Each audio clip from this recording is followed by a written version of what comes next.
Hello everyone, welcome to complex engineering. तो अभी हम लोग डिस्कस करेंगे सिस्टम का अलग अलग रिस्पांस अलग अलग के की वैल्यू के लिए।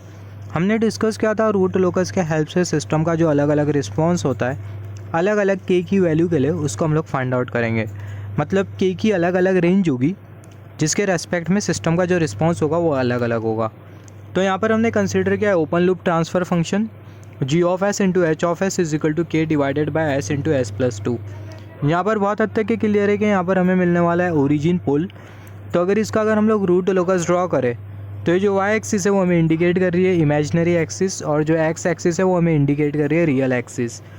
तो यहाँ पर हमने कंसिडर किया ओरिजिन पोल, और यहाँ पर हमने कंसिडर किया एक पोल जो कि हमें मिलेगा -2 पर। रूट लोकस की जो ब्रांच होगी यहाँ पर एग्जिस्ट करेगी, हमें पता है। यहाँ पर अगर हम लोग देखें ये पोल पर जो के की जो वैल्यू होगी वो होगी 0। सिमिलरली यहाँ पर भी जो के की जो वैल्यू होगी वो होगी 0। अभी हमें फाइंड आउट करना होगा number of asymptotic lines, angle of asymptotic line, फिर तीसरा हम लोग फाइंड आउट करेंगे सेंट्रॉइड। तो अगर हम लोग देखें जो एसिम्प्टोटिक लाइन है उसको फाइंड आउट करने के लिए हमें कंसीडर करना होता है number of poles minus number of zeros. तो अगर हम लोग कंसीडर करें नंबर ऑफ पोल, हमारे पास कितने पोल है, हमारे पास 2 पोल है। तो नंबर ऑफ पोल यहाँ पर 2 और 0 एक भी नहीं है, तो जो हमें एसिम्प्टोटिक लाइन जो मिलेंगी वो 2 मिलेंगी। हमें फाइंड आउट करना होगा एंगल ऑफ एसिम्प्टोटिक लाइन, फिर उसके बाद हम लोग फाइंड आउट करेंगे सेंट्रॉइड।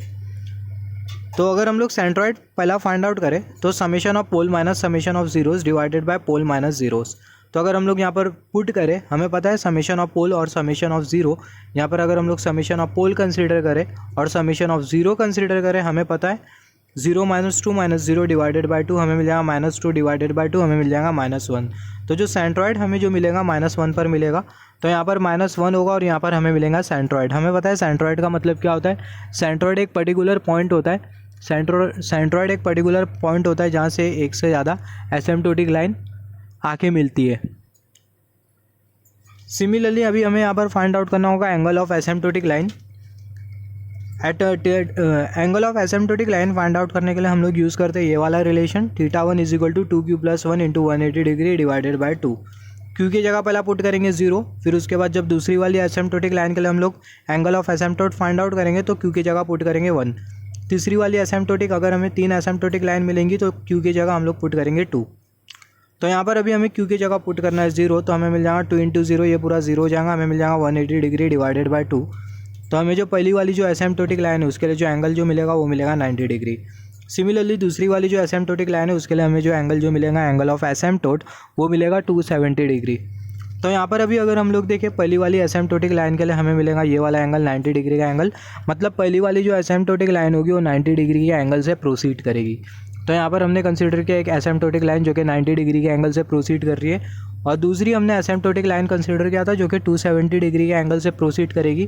तो यहाँ पर हमने दूसरी एसिम्प्टोटिक लाइन कंसीडर किया जो कि 270 डिग्री के एंगल से प्रोसीड कर रही है। तो यहाँ पर अभी अगर हम लोग देखें यहाँ पर हमें ब्रेक अवे पॉइंट भी मिलेगा। होगा क्या, यहाँ पर ये जो पोल है वो यहाँ से स्टार्ट होगा और फिर उसके बाद मूव करते करते यहाँ पर आएगा, और ये वाला जो पोल है यहाँ से स्टार्ट होगा मूव करते करते यहाँ पर आएगा। जैसे कि हम लोग ये वाले फिगर में देख सकते हैं। तो जो पोल होगा वो यहाँ से मूव करना चालू होगा, ऐसा मूव करते करते यहाँ पर आएगा, और ये वाला जो पोल होगा वो यहाँ से मूव करना चालू होगा और मूव करते करते यहाँ कुछ इस तरीके से आगे बढ़ेगा। और दोनों जो पोल होंगे एक पर्टिकुलर पॉइंट पर आके टकराएंगे। फिर उसके बाद एक जो पोल होगा वो यहाँ पर चले जाएगा ये वाली एसिम्प्टोटिक लाइन के डायरेक्शन में, और दूसरा जो पोल होगा ये वाली एसिम्प्टोटिक लाइन के डायरेक्शन में चले जाएगा। तो जिस पर्टिकुलर पॉइंट पे आके दोनों पोल टकराएंगे वो जो पर्टिकुलर पॉइंट होता है उसको हम लोग बोलते हैं ब्रेक अवे पॉइंट। हम लोग ब्रेक अवे पॉइंट को कुछ इस तरीके से भी बोल सकते हैं, दो पोल्स के बीच में हमें जो पॉइंट मिलता है उसको हम लोग बोलते हैं ब्रेक अवे पॉइंट।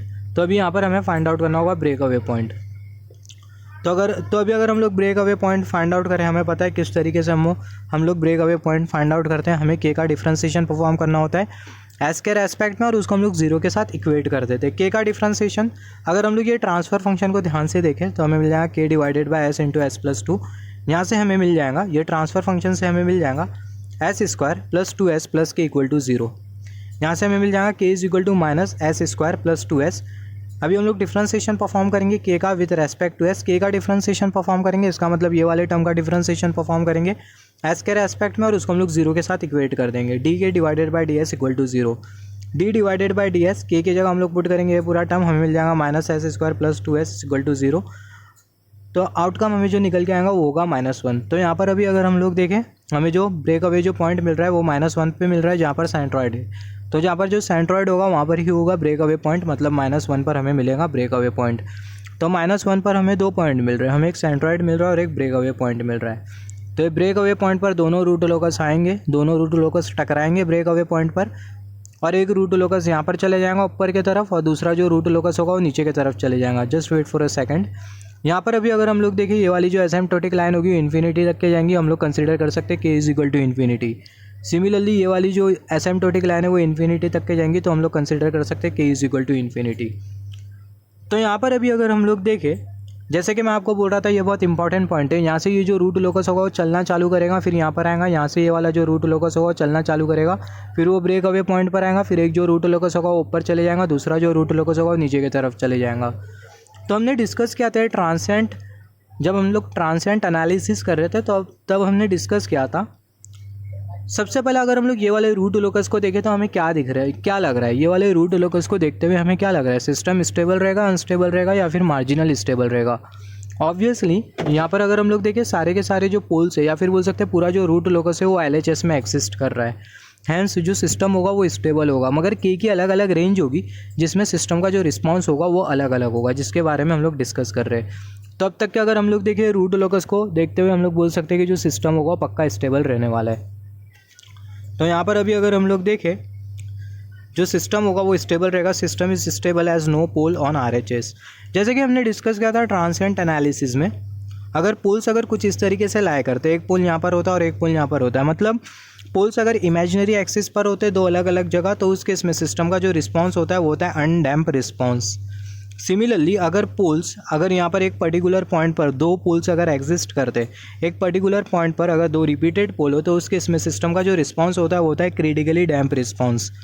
सिमिलरली अगर पोल्स अगर कॉम्प्लेक्स कॉन्जुगेट के फॉर्म में हो, यहाँ पर अगर हम लोग देखें पोल्स की लोकेशन अगर कुछ इस तरीके से होती है, पोल्स अगर कॉम्प्लेक्स कॉन्जुगेट होते हैं तो उस केस में सिस्टम का जो रिस्पॉन्स होता है वो होता है under damp response. Similarly poles अगर रियल एक्सिस पर अगर एग्जिस्ट करते हैं LHS में मगर दो अलग अलग लोकेशन पर, तो उस केस में सिस्टम का जो रिस्पॉन्स होता है वो होता है ओवर डैम्प रिस्पॉन्स। यहाँ पर ये वाला जो पोल है इसको हम लोग बोलते हैं सिग्निफिकेंट पोल, और यहाँ पर ये वाला जो पोल होता है उसको हम लोग बोलते हैं इनसिग्निफिकेंट पोल। जो SP है वो हमें इंडिकेट कर रहा है सिग्निफिकेंट पोल, और जो ISP है वो हमें इंडिकेट कर रहा है इनसिग्निफिकेंट पोल। तो पोल की अगर लोकेशन अगर LHS में अगर होती है दो अलग अलग जगह, तो उस केस में जो सिस्टम का जो रिस्पॉन्स होता है वो होता है ओवर डैम्प रिस्पॉन्स। तो यहाँ पर अभी अगर हम लोग देखें ये वाला जो पोल होगा वो यहाँ से स्टार्ट होगा चलते चलते यहाँ पर आएगा, ये वाला जो पोल होगा यहाँ से स्टार्ट होगा चलते चलते यहाँ पर आएगा। तो यहाँ पर अभी अगर हम लोग देखें जब ये वाला पोल यहाँ से चलते चलते यहाँ पर आएगा और ये वाला पोल यहाँ से चलते चलते यहाँ पर आएगा, तो उस केस में सिग्निफिकेंट पोल और इनसिग्निफिकेंट पोल की कंडीशन बनी होगी। तो जब सिग्निफिकेंट पोल और इनसिग्निफिकेंट पोल की कंडीशन बनी होगी तो उस केस में सिस्टम का रिस्पॉन्स क्या रहा होगा।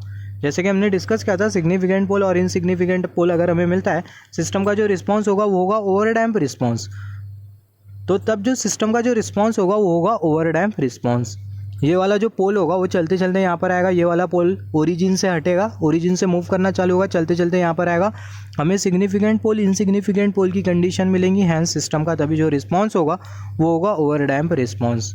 फिर उसके बाद क्या होगा, दोनों जो पोल हो गए ये पर्टिकुलर पॉइंट पर आके टकराएंगे, तो उस केस में एक पर्टिकुलर पॉइंट पर दो पोल एग्जिस्ट करेंगे, तो उस केस में सिस्टम का रिस्पांस कैसा रहेगा, क्रिटिकली डैम्प रहेगा, ओवर डैम्प रहेगा, अंडर डैम्प रहेगा। एक पर्टिकुलर पॉइंट पर दो पोल,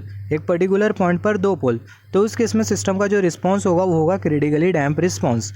तो उस केस में सिस्टम का जो रिस्पांस होने वाला है वो होगा क्रिटिकली डैम्प रिस्पांस। ये पर्टिकुलर पॉइंट पर सिस्टम का जो रिस्पांस होगा वो होगा क्रिटिकली डैम्प रिस्पांस। फिर उसके बाद अगर हम लोग देखें दोनों पोल टकराएंगे, एक पोल यहाँ पर चले जाएगा, फिर दूसरा जो पोल होगा वो यहाँ पर चले जाएगा। तो ऐसा होता है, तो उस केस में हमें मिलेंगी कॉम्प्लेक्स कॉन्जुगेट पोल्स की कंडीशन। हमें पता है अगर कॉम्प्लेक्स कॉन्जुगेट पोल्स की अगर हमें कंडीशन मिल रही है तो उस केस में सिस्टम का जो रिस्पॉन्स होगा वो होगा अंडर डैम्प रिस्पॉन्स। तो यहाँ पर अगर हम लोग देखें हमें तीन रिस्पॉन्सेस दिखाई दे रहे हैं, over damp response, critically damp response और अंडर डैम्प रिस्पॉन्स। तो अगर ओवर डैम्प रिस्पॉन्स अगर होता है, सिस्टम का अगर रिस्पॉन्स अगर ओवर डैम्प होता है, तो उस केस में के की कुछ रेंज रही होगी जिस बीच में सिस्टम का रिस्पॉन्स ओवर डैम्प रहा होगा। सिमिलरली क्रिटिकली डैम्प रिस्पॉन्स के लिए के की कुछ रेंज रही होगी जिस रेंज में सिस्टम का रिस्पॉन्स क्रिटिकली डैम्प रहा होगा। सिमिलरली अंडर डैम्प रिस्पॉन्स के लिए के की कुछ रेंज रही होगी जिस बीच में सिस्टम का जो रिस्पॉन्स होगा वो अंडर डैम्प रहा होगा। तो जो के की जो रेंज है वो हमें फाइंड आउट करना है। तो यहाँ पर अभी अगर हम लोग देखें, यहाँ पर हमें इन्फॉर्मेशन क्या क्या दी हुई है। यहाँ पर हमें दिया हुआ है के की वैल्यू 0 है, यहाँ पर के की वैल्यू 0 है, यहाँ पर के की वैल्यू इनफाइनाइट है, यहाँ पर भी के की वैल्यू इनफाइनाइट है। मगर यहाँ पर अगर हम लोग देखें, जो बीच वाला जो पॉइंट है, ये पर्टिकुलर पॉइंट पर हमें पता नहीं है के की वैल्यू कितनी है। तो ये पर्टिकुलर पॉइंट के लिए हमें के की वैल्यू फाइंड आउट करना होगा, क्योंकि हमने डिस्कस किया था क्रिटिकली डैम्प रिस्पॉन्स हो रहा है, तो यहाँ पर भी के की कुछ वैल्यू रही होगी। तो जो के की जो वैल्यू है वो हमें फाइंड आउट करनी होगी। क्रिटिकली रिस्पॉन्स के लिए ही नहीं, ओवर डैम्प रिस्पॉन्स के लिए, अंडर डैम्प रिस्पॉन्स के लिए भी ये पर्टिकुलर पॉइंट के लिए जो के की जो वैल्यू होगी वो हमें फाइंड आउट करनी होगी। तो यहाँ पर हम लोग कंसिडर करेंगे मैग्नीट्यूड कंडीशन। सबसे पहला ये जो पर्टिकुलर जो पॉइंट है वो कहाँ पर लाई कर रहा है। ये जो पर्टिकुलर जो पॉइंट है जो कि हमें कर्सर की टिप इंडिकेट कर रही है, कर्सर की जो टिप हमें इंडिकेट कर रही है, जो पर्टिकुलर जो पॉइंट है वो -1 पर लाई कर रहा है, जैसे कि हमने डिस्कस किया था, जहाँ पर सेंट्रॉइड था और जहाँ पर ब्रेकअवे पॉइंट था। तो यहाँ पर हम लोग कंसिडर करेंगे मैग्नीट्यूड कंडीशन, जो कि होती है GH(s) = K। मैग्नीट्यूड कंडीशन में हमने क्या डिस्कस किया था, एंगल कंडीशन और मैग्नीट्यूड कंडीशन में कोई भी पॉइंट रूट और लोकस की ब्रांच पर लाई करेगा अगर वो पर्टिकुलर पॉइंट एंगल कंडीशन और मैग्नीट्यूड कंडीशन को फुलफिल करता है। तो यहाँ पर अगर हम लोग देखें, जो पर्टिकुलर पॉइंट है मैग्नीट्यूड कंडीशन को फुलफिल करना चाहिए और जो मैग्नीट्यूड की जो वैल्यू होगी वो ये पर्टिकुलर पॉइंट पर K की वैल्यू होगी। तो यहाँ पर हमने कंसिडर किया transfer function GH(s) = K / S × S+2। हम लोग कंसिडर करेंगे मैग्नीट्यूड, तो हम लोग कंसिडर करेंगे मॉड साइन, हमें मिल जाएगा K / S के जगह हम लोग पुट करेंगे -1, तो हमें मिल जाएगा -1 + 2। इसके आगे हम लोग क्या करेंगे, यहाँ पर अगर हम लोग देखें -1 + 2, यहाँ पर हमें क्या मिलेगा, इसके बाद हमें क्या मिलेगा, हमें मिल जाएगा 1। यहाँ पर ये जो ब्रैकेट है इसमें मिल जाएगा 1, K / -1 × 1। तो यहाँ से अल्टीमेटली हमें मिल जाएगा -1 न्यूमरेटर में चले जाएगा, जो K की जो वैल्यू होगी वो होगी +1। तो जो K की जो वैल्यू है वो है +1। तो जो पर्टिकुलर जो पॉइंट है वो मैग्नीट्यूड कंडीशन को भी फुलफिल कर रहा है और वहाँ पर जो K की जो वैल्यू है वो है 1। K की जो वैल्यू है वहाँ पर वो है +1। तो यहाँ पर अगर हम लोग देखें पर्टिकुलर पॉइंट पर, ये पर्टिकुलर पॉइंट पर जो K की जो वैल्यू है वो है +1। तो यहाँ पर अगर हम लोग देखें पर्टिकुलर पॉइंट पर K की वैल्यू है 1, तो K की वैल्यू जब 1 होगी तो उस केस में सिस्टम का जो रिस्पांस होगा वो होगा क्रिटिकली डैम्प रिस्पांस। तो K की वैल्यू जब 1 होगी तो उस केस में सिस्टम का जो रिस्पांस होगा वो होगा critically damp response. Similarly over damp response के लिए हमें क्या चाहिए, ओवर डैम्प रिस्पांस के लिए ये वाला जो पोल है वो यहाँ से मूव करना चाहिए और ये वाला जो ओरिजिन पर जो पोल है वो यहाँ से मूव करना चाहिए, तब जाके हमें मिलेंगे सिग्निफिकेंट पोल और इनसिग्निफिकेंट पोल। हैंस जो कंडीशन होगी वो होगी ओवर डैम्प की कंडीशन, ओवर डैम्प रिस्पांस होगा सिस्टम का। तो अगर हम लोग यहाँ पर अगर देखें, यहाँ पर जब पोल्स यहाँ पर रिसाइड करेगा और ये वाला पोल यहाँ पर रहेगा तो उस केस में जो K की जो वैल्यू है वो है 0। यहाँ पर भी जो K की जो वैल्यू है वो है 0। हम चाहते हैं कि जो पोल है वो यहाँ से मूव करे और ये वाला जो पोल है वो यहाँ से मूव करे। तो अगर पोल यहाँ से अगर मूव करता है और यहाँ से ये वाला पोल अगर मूव करता है तो उस केस में जो K की जो वैल्यू होगी वो 0 के कंपैरिजन में ज़्यादा होगी। 0 से जब ये यहाँ पर कॉमन सा सेंस है, जब ये पोल आगे मूव करेगा, यहाँ पर अगर K की वैल्यू 0 है ये पोल के लिए, तो अगर ये पोल अगर आगे मूव करेगा तो जो K की जो वैल्यू होगी वो वेरी करेगी। सिमिलरली यहाँ पर ये वाला जो पोल जब आगे मूव करेगा तो K की जो वैल्यू होगी वो वेरी करेगी। तो जो K की जो वैल्यू 0 से ज़्यादा ही होना चाहिए, तब जाके ये जो पोल होगा वो आगे मूव करेंगे। हैंस सिग्निफिकेंट पोल और इनसिग्निफिकेंट पोल की कंडीशन मिलेंगी, सिस्टम का रिस्पॉन्स होगा ओवर डैम्प। तो जो K की जो वैल्यू 0 के कंपैरिजन में ज़्यादा होना चाहिए, K की जो वैल्यू है वो 0 के कंपैरिजन में ज़्यादा होना चाहिए, तब जाके जो पोल होंगे वो आगे मूव करेंगे। सिमिलरली ये पर्टिकुलर पॉइंट पर जो K की जो वैल्यू है वो है 1। तो जो K की जो वैल्यू है वो 1 से कम होना चाहिए और 0 से ज़्यादा होना चाहिए, तब जाके सिस्टम का जो रिस्पॉन्स होगा वो होगा ओवर डैम्प रिस्पॉन्स। तो ओवर डैम्प रिस्पॉन्स के लिए K की जो वैल्यू 0 से ज़्यादा होना चाहिए, तब जाके जो पोल होंगे मूव करेंगे आगे की तरफ। हमें सिग्निफिकेंट पोल इनसिग्निफिकेंट पोल की कंडीशन मिलेंगी, हैंस सिस्टम का जो रिस्पॉन्स होगा वो होगा ओवर डैम्प रिस्पॉन्स। सिमिलरली जो K की जो वैल्यू है 1 के कंपैरिजन में कम होना चाहिए, 1 से ज़्यादा नहीं होना चाहिए। अगर K की वैल्यू अगर 1 के बराबर में हो जाएंगी, सिस्टम का जो रिस्पॉन्स होगा वो होगा क्रिटिकली डैम्प रिस्पॉन्स। सिमिलरली ये पर्टिकुलर पॉइंट पर दोनों पोल आगे मिलते हैं, फिर एक पोल यहाँ पर चले जाता है, एक पोल यहाँ पर चले जाता है। तो जब एक पोल ऊपर जाएगा और एक पोल जब नीचे जाएगा तो उस केस में जो K की जो वैल्यू होगी वो 1 के कंपैरिजन में ज़्यादा होगी और इन्फिनिटी के कंपैरिजन में कम होगी। तो जो K की जो वैल्यू होगी वो 1 के कंपैरिजन में ज़्यादा होगी और इन्फिनिटी के कंपैरिजन में K की जो वैल्यू होगी वो कम होगी। हैंस जो सिस्टम का जो रिस्पांस होगा वो होगा अंडर डैम्प रिस्पांस। तो यहाँ पर हमने 3 रेंज डिफाइन की, जिस बीच में सिस्टम का रिस्पांस ओवर डैम्प रहेगा, क्रिटिकली डैम्प रिस्पांस रहेगा और अंडर डैम्प रिस्पांस रहेगा। Addition of pole and zero to the system. यहाँ पर हमने कंसिडर किया open loop transfer function GH(s) = K × S+1 / S × S+2। इससे पहले हमने ऑलरेडी डिस्कस किया है कि अगर हमारे पास कुछ इस तरीके से अगर ट्रांसफ़र फंक्शन होता है G of s is equal to K divided by s into s plus two, तो इसका हमने रूट लोकस डिज़ाइन किया था। कुछ इस तरीके से हमें रूट लोकस मिला था। पूरा का पूरा जो रूट लोकस था वो LHS में एग्जिस्ट कर रहा था, हैंस जो सिस्टम था वो स्टेबल था। मगर के की अलग अलग वैल्यू के लिए सिस्टम का जो रिस्पॉन्स था वो अलग अलग था। जैसे कि एक हमने रेंज डिफाइन की थी के की जो वैल्यू होगी वो 1 के कंपैरिजन में ज़्यादा होगी और इन्फिनिटी के कंपैरिजन में कम होगी। तो उस केस में सिस्टम का जो रिस्पांस होता है वो होता है अंडर डैम्प रिस्पांस। उस केस में हमें जो पोल्स मिलते हैं वो कॉम्प्लेक्स कॉन्जुगेट पोल्स मिलते हैं। तो जब सिस्टम का रिस्पांस अंडर डैम्प होता है तो जो सिस्टम होता है वो अनस्टेबिलिटी को फॉलो कर रहा होता है। सिस्टम का जो रिस्पॉन्स होता है वो अंडर डैम्प होता है और जो ऑसिलेशन होता है वो डिके कर रहा होता है। जो ऑसिलेशन होता है वो डिके कर रहा होता है और जो सिस्टम होता है वो अनस्टेबिलिटी को फॉलो कर रहा होता है। तो जो सिस्टम था वो अनस्टेबिलिटी को फॉलो कर रहा था। This system was following instability और can say system were deviating under unstable condition. जो सिस्टम था वो अनस्टेबल कंडीशन की तरफ डिविएट कर रहा था जब सिस्टम का रिस्पॉन्स अंडर डैम्प था। तो इसके बारे में हमने ऑलरेडी डिस्कस किया है। अभी हम लोग देखेंगे जब हम लोग सिस्टम में ज़ीरो ऐड करते हैं या फिर पोल ऐड करते हैं तो उसके वजह से होता क्या है, सिस्टम स्टेबल होता है या फिर सिस्टम अनस्टेबल होता है। तो मैं आपको पहले से बता दूं जब आप सिस्टम में ज़ीरोज़ ऐड करते हैं तो उस केस में जो सिस्टम होता है वो स्टेबल होता है और जब आप पोल्स ऐड करते हो सिस्टम में तो जो सिस्टम होता है वो अनस्टेबल होता है। तो यहाँ पर हमने कंसिडर किया ये जो सेम ट्रांसफ़र फंक्शन है इसमें हम लोग ऐड करेंगे ज़ीरो और हम लोग देखेंगे जो सिस्टम होगा वो स्टेबल बनेगा। हमें अंडर डैम्प की कंडीशन नहीं मिलेंगी। जैसे कि हमने यहाँ पर डिस्कस किया था हमें अंडर डैम्प रिस्पॉन्स मिल रहा था, उस केस में सिस्टम अनस्टेबिलिटी को फॉलो कर रहा था। जब हम लोग ये ट्रांसफ़र फंक्शन में ज़ीरो ऐड करेंगे तो उस केस में जो सिस्टम होगा उसका रिस्पॉन्स अंडर डैम्प नहीं रहेगा। तो यहाँ पर हमने कुछ इस तरीके से ट्रांसफ़र फंक्शन कंसिडर किया है G H of s is equal to K into s plus one divided by s into s plus two. तो इसका अगर हम लोग रूट लोकस ड्रॉ करें तो यहाँ पर हमें एक ओरिजिन पोल मिलेगा, हमें -2 पर एक पोल मिलेगा और 1 पर हमें मिलेगा 0, -1 पर हमें मिलेगा 0। तो यहाँ पर हमने कंसीडर किया ओरिजिन पोल, यहाँ पर हमें -1 पर 0 मिल रहा है, -2 पर हमें फिर से एक पोल मिल रहा है। तो यहाँ पर अगर हम लोग देखें जो यहाँ पर रूट लोकस की ब्रांच एग्जिस्ट करेंगे, यहाँ पर NRL होगा, नो रूट लोकस ब्रांच, हमें पता है इसके बारे में। यहाँ पर भी रूट लोकस की ब्रांच एग्जिस्ट करेंगी। अभी हमें फाइंड आउट करना होगा एसिम्प्टोटिक लाइन। तो अगर हम लोग एसिम्प्टोटिक लाइन फाइंड आउट करें नंबर ऑफ एसिम्प्टोट वो बराबर में होगा पोल -0। तो अगर हम लोग देखें जो टोटल नंबर ऑफ पोल है वो है 2 और जो 0 है वो 1, तो हमें मिलेगा 1। तो जो नंबर ऑफ एसिम्प्टोटिक लाइन होगी वो हमें मिलेंगी 1। सिमिलरली सेंट्रॉइड फाइंड आउट करेंगे summation of pole minus summation of 0 divided by pole -0। मैं आपको बता दूं अगर ये कैलकुलेशन में अगर कुछ एरर होता है तो आप उसको इग्नोर करते हुए चलना, क्योंकि यहाँ पर हम लोग एक्चुअल प्लॉट ड्रॉ नहीं कर रहे, यहाँ पर हमें सिर्फ कॉन्सेप्ट को समझना है। तो कॉन्सेप्ट को समझने के लिए अगर कुछ एरर होता है तो आप उसको इग्नोर करना या फिर नेग्लिजिबल कंसिडर करते हुए चलना। हम लोग बहुत सारे एग्जाम्पल्स भी कंसिडर करने वाले हैं रूट लोकस के। तो यहाँ पर हमें मिल जाएगा 0 - 2 -1 डिवाइडेड बाय 1, तो हमें मिल जाएगा 0 - 2 + 1 डिवाइडेड बाय 1, हमें मिल जाएगा -1 डिवाइडेड बाय 1, हमें मिल जाएगा -1। तो यहाँ पर अगर हम लोग देखें जो सेंट्रॉइड होगा वो हमें मिलेगा -1 पर, मतलब जहाँ पर 0 एग्जिस्ट कर रहा है वहाँ पर ही हमें मिलेगा सेंट्रॉइड। अभी हमें फाइंड आउट करना होगा एंगल ऑफ एसिम्प्टोटिक लाइन। एक ही हमें एसिम्प्टोटिक लाइन मिल रही है, हैंस जो एंगल होगा एसिम्प्टोटिक लाइन का वो भी होगा 1।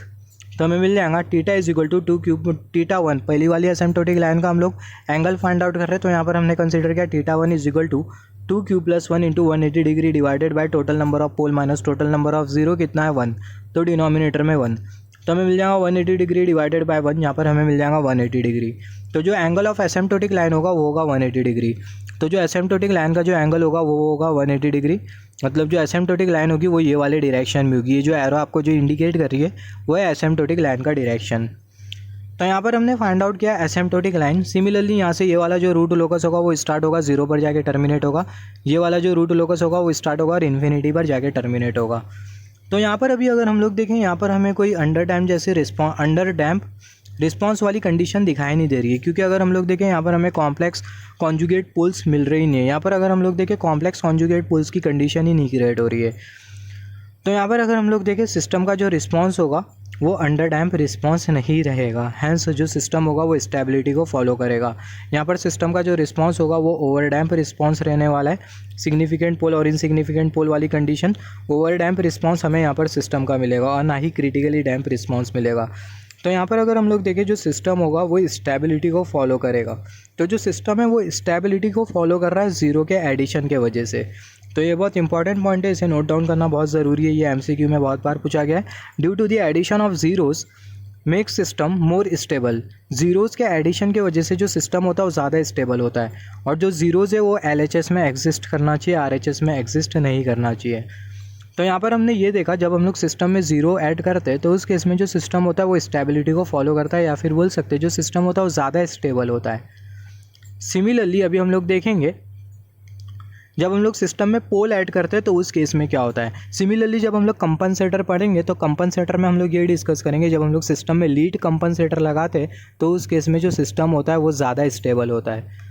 और यहाँ पर हमने ये देखा जब हम लोग सिस्टम में ज़ीरो ऐड करते हैं तो उस केस में जो सिस्टम होता है वो ज़्यादा स्टेबल होता है। सिमिलरली अभी हम लोग यहाँ पर कंसीडर करेंगे जब हम लोग सिस्टम में पोल ऐड करते हैं तो जो सिस्टम होता है वो अनस्टेबल होता है। तो यहाँ पर हमने सेम ट्रांसफ़र फंक्शन कंसीडर किया और यहाँ पर हमने पोल ऐड किया। तो G of s H of s is equal to K divided by s into s plus 2 और एस प्लस 3। यहाँ पर हमें मिलेगा एस प्लस 2, यहाँ पर एस प्लस 3। तो यहाँ पर अगर हम लोग देखें एस प्लस 3 ये एक पोल है जो कि हमने सिस्टम में ऐड किया। तो अभी अगर हम लोग देखें रूट लोकस हमें किस तरीके से मिलेगा। यहाँ पर अगर हम लोग देखें यहाँ पर हमें मिलेगा एक ओरिजिन पोल, -2 पर एक पोल मिलेगा, -3 पर हमें मिलेगा पोल। तो यहाँ पर हमने कंसिडर किया ये है इमेजिनरी एक्सिस, ये रियल एक्सिस। यहाँ पर हमें मिला एक ओरिजिन पोल, यहाँ पर हमें मिला -2 पर पोल, यहाँ पर हमें मिला -3 पर पोल। यहाँ पर रूट लोकस की ब्रांच एग्जिस्ट करेंगी, यहाँ पर रूट लोकस की ब्रांच एग्जिस्ट करेंगी। सिमिलरली अभी हमें फाइंड आउट करना होगा नंबर ऑफ एसिम्पटोट और एंगल ऑफ एसिम्पटोटिक लाइंस। तो अगर हम लोग देखें नंबर ऑफ एसिम्पटोट वो बराबर में होगा total number of pole minus total number of zero. तो हमें मिल जाएगा, हमें यहाँ पर पोल कितने दिखाई दे रहे हैं, हमें 3 पोल दिखाई दे रहे हैं, 1 पोल 2 पोल तीसरा वाला पोल, और जो ज़ीरो है वो एक भी नहीं है। तो टोटल नंबर ऑफ पोल हमें मिल जाएगा 3, और जो ज़ीरो है वो एक भी नहीं है 0। तो हमें नंबर ऑफ एसिम्पटोटिक लाइन ये हमें मिलेंगी 3। सिमिलरली अभी हमें फाइंड आउट करना होगा सेंट्रॉइड फाइंड आउट करने के लिए summation of pole minus summation of zero divided by total number of pole minus total number of zero, जो कि बराबर में होगा 3 के, जैसे कि हमने यहाँ पर डिस्कस किया। तो अगर हम लोग summation of pole minus summation of zero consider करें तो हमें मिल जाएगा -5, यहाँ पर हमें मिल जाएगा -5, यहाँ पर अगर हम लोग देखें 3, और यहाँ पर हमें मिल जाएगा, just wait for a second, यहाँ पर हमें मिल जाएगा, यहाँ पर हमें 3 पोल और यहाँ पर हमें 2 पोल। तो हमें मिल जाएगा 3 + 2 हमें मिल जाएगा -5 डिवाइडेड बाय 3। तो यहाँ पर हमें जो सेंट्रॉइड जो मिल रहा है वो मिल रहा है -5 डिवाइडेड बाय 3 पर, मतलब समवेयर अराउंड यहाँ पर होगा सेंट्रॉइड, ये पर्टिकुलर पॉइंट पर सेंट्रॉइड लाई करेगा। फिर उसके बाद हमें फाइंड आउट करना है एंगल ऑफ एसिम्पटोटिक लाइन। तो पहली वाली जो एसिम्पटोटिक लाइन होगी उसके लिए जो एंगल होगा वो होगा 60 डिग्री। दूसरी वाली जो एसिम्पटोटिक लाइन है उसके लिए जो एंगल होगा वो होगा 180 डिग्री। तीसरी वाली एसिम्पटोटिक लाइन के लिए जो एंगल होगा वो होगा 270 डिग्री। तो ये एंगल हमें कैसा मिला, तो जैसे कि हमें पता है हम लोग एंगल ऑफ एसिम्पटोटिक लाइन किस तरीके से फाइंड आउट करते हैं। तो यहाँ पर अगर हम लोग एग्जाम्पल कंसीडर करें, पहली वाली एसिम्पटोटिक लाइन का जो एंगल हमें जो मिलेगा वो मिलेगा 60 डिग्री। तो पहली वाली एसिम्पटोटिक लाइन θ1 हमें मिल जाएगा 2q + 1 × 180 degree divided by total number of pole minus total number of zero, जो कि होगा 3। क्यों की जगह हम लोग सबसे पहला पुट करते हैं 0, तो हमें मिल जाएगा 2 × 0 + 1 × 180 डिवाइडेड बाय 3, तो ये हो जाएगा पूरा 0। 180 × 1 ये हमें मिल जाएगा 180, तो हमें मिल जाएगा 180 डिवाइडेड बाय 3 हमें मिल जाएगा 60 डिग्री। तो पहली वाली जो एसिम्पटोटिक लाइन होगी वो होगी 60 डिग्री के, मतलब पहली वाली जो एसिम्पटोटिक लाइन होगी वो 60 डिग्री के एंगल से प्रोसीड करेगी।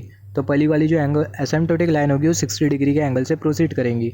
सिमिलरली दूसरी वाली जो एसिम्पटोटिक लाइन होगी वो 180 डिग्री के एंगल से प्रोसीड करेगी। θ2 = 2q + 1 × 180 degree divided by total number of pole minus total number of zero. Asymptotic lines find out करने के लिए ये वाला रिलेशन होता है, ये बहुत इंपॉर्टेंट है, आप इसको लिख लो। तो यहाँ पर अभी अगर हम लोग देखें क्यू की जगह हम लोग पुट करेंगे 1, तो हमें मिल जाएगा 2 × 1 + 1 × 180 डिग्री डिवाइडेड बाय 3। तो हमें मिल जाएगा 2 × 1 हमें मिल जाएगा 2 + 1 हमें मिल जाएगा 3 × 180 डिग्री डिवाइडेड बाय 3। यहाँ से 3 कैंसिल, यहाँ से 3 कैंसिल। θ2 हमें मिल जाएगा 180 डिग्री, एक्चुअली 180 डिग्री नहीं होगा, वो होगा सिर्फ 180। तो हमें यहाँ पर θ2 हमें मिल जाएगा 180 डिग्री। तो यहाँ पर अगर हम लोग देखें जो θ2 है वो हमें मिल गया 180 डिग्री। सिमिलरली जो θ3 होगा वो होगा 270 डिग्री। तो यहाँ पर हमें 3 एसिम्पटोटिक लाइन मिलेंगी। तो एक जो एसिम्पटोटिक लाइन होगी वो यहाँ से स्टार्ट होगी 60 डिग्री के एंगल से, दूसरी जो एसिम्पटोटिक लाइन होगी वो होगी 180 डिग्री के एंगल में और θ पर इन्फिनिटी पर जाके टर्मिनेट होगी, और तीसरी वाली जो एसिम्पटोटिक लाइन होगी वो 270 डिग्री के एंगल से स्टार्ट होगी, 270 डिग्री के एंगल से स्टार्ट होगी, मतलब यहाँ से स्टार्ट होगी और इन्फिनिटी पर जाके टर्मिनेट होगी। एक्चुअली 270 डिग्री का जो एंगल होगा वो नीचे के तरफ जाएगा। एनी हाउ जो एसिम्प्टोटिक लाइन होगी वो कुछ इस तरीके से फॉलो करेगी, मतलब जो एसिम्प्टोटिक जो लाइन्स होगी वो कुछ इस तरीके से प्रोसीड करेगी। तो यहाँ पर अभी अगर हम लोग देखें, अभी हमें फाइंड आउट करना होगा ब्रेक अवे पॉइंट। यहाँ पर एक पोल लाई कर रहा है, यहाँ पर एक पोल लाई कर रहा है, तो दोनों जो पोल होगी एक पर्टिकुलर पॉइंट पर आके टकराएंगे और वो जो पॉइंट होगा वो होगा ब्रेक अवे पॉइंट। तो उसके लिए एक बार हम लोग ट्रांसफर फंक्शन देख लेते हैं, S into s plus two s plus three plus के इज इक्वल टू जीरो। वहाँ से आपको मिल जाएगा ब्रेक अवे पॉइंट। हमने डिस्कस किया इसके बारे में, S into s plus two s plus three plus के इज इक्वल टू जीरो। ये हमने पूरा ट्रांसफर फंक्शन कंसीडर किया है। एस एज इट इज़ होगा S plus two s plus three हो जाएगा S square plus three s plus two s plus six plus K equal to zero. हमें मिल जाएगा s into s square plus five s plus six plus K equal to zero. यहाँ से हमें मिल जाएगा s to the power three plus five s square plus six s plus K equal to zero. हमें मिल जाएगा K is equal to minus s to the power three plus five s square plus six S. यहाँ पर अगर हम लोग देखें जो माइनस साइन होगी उसको हम लोग यहाँ पर अगर कंसीडर करें तो हमें मिल जाएगा s to the power three plus five s square plus six s. अभी ये जो के इसका डिफ्रेंसिएशन परफॉर्म करेंगे एस के रेस्पेक्ट में, मतलब ये जो पूरा जो टर्म होगा इसका हम लोग डिफ्रेंसिएशन परफॉर्म करेंगे एस के रेस्पेक्ट में। तो हमें मिल जाएगा d K divided by d s is equal to d divided by d S. K की जगह हम लोग पुट करेंगे ये पूरा टर्म, तो हमें मिल जाएगा s to the power three plus five s square plus six s. इसके आगे हमें मिल जाएगा three s square plus ten s plus six. यहाँ पर अगर हम लोग देखें यहाँ पर हमें मिल जाएगा three s square plus ten s plus six. Actually ये कर्सर ये आगे मूव नहीं कर सकता है, तो यहाँ पर हमें मिल जाएगा three s square plus ten s plus six. अभी इसको हम लोग कैलकुलेटर से अगर कैलकुलेट करें तो हमें दो वैल्यूज़ मिलेंगी। एक जो वैल्यूज़ होगी वो रूट लोकस के ब्रांच पर लाई करेंगी और दूसरी जो वैल्यू होगी वो रूट लोकस के ब्रांच पर लाई नहीं करेंगी, तो दूसरी वैल्यू को आप स्किप कर देना। जो वैल्यू रूट लोकस के ब्रांच पर एग्जिस्ट करेंगी उसी को ही कंसिडर करना, वही होगा ब्रेक अवे पॉइंट। तो यहाँ पर हमने ब्रेक अवे पॉइंट भी कुछ फाइंड आउट कर लिया। तो यहाँ पर अभी अगर हम लोग देखें हमारा जो रूट लोकस है वो हमें कुछ इस तरीके से मिल रहा है। यहाँ पर अगर हम लोग देखें हम लोग देख सकते हैं जो पोल्स है वो RHS में जा रहे हैं, जो पोल्स है वो RHS में जा रहे हैं। Poles on RHS hence system is unstable. तो जो पोल्स होते हैं वो RHS में चले जाते हैं और जो सिस्टम होता है वो अनस्टेबल हो जाता है। या फिर हम लोग बोल सकते हैं जो रूट लोकस होता है वो RHS में चले जाता है, हैंस जो सिस्टम होता है वो अनस्टेबल होता है। किसके वजह से हो रहा है ये? सिस्टम में पोल एडिशन करने की वजह से, पोल का एडिशन करने की वजह से। Due to the addition of the pole system will become unstable. Pole का एडिशन करने की वजह से जो सिस्टम होता है वो अनस्टेबल होता है।